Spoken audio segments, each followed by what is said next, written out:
आएछौँ है हामी पर्यो गाइज आएछौँ हामी बरु लाङटाङमा नआएको भए के हुन्थ्यो केही हुन्थ्यो घरमा सुतेर बस्थ्यो ए यो ठाउँमा हिउँ परेछ ओइ हेर न हिउँ परेछ भन्दै बस्थ्यो सेयर गर्दै ओ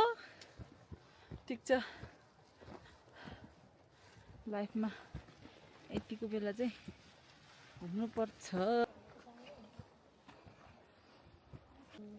हिउँ पर्यो फुरुरु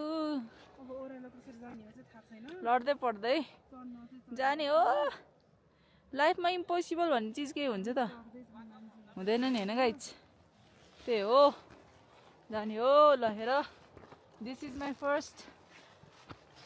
एक्सपिरियन्स है त गाइज एकदम रमाइलो लागिरहेको है मलाई चाहिँ वाउ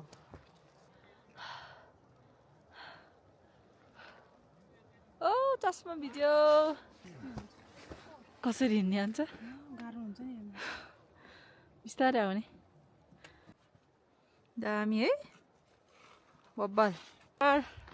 लिभिङ केन्जिनरी लेक जान नमानेको मान्छे यही हो it was so worth it है मेरो लागि चाहिँ वर्थ इट नै थियो किनकि मैले लाइभ स्नोफल देख्न पाएँ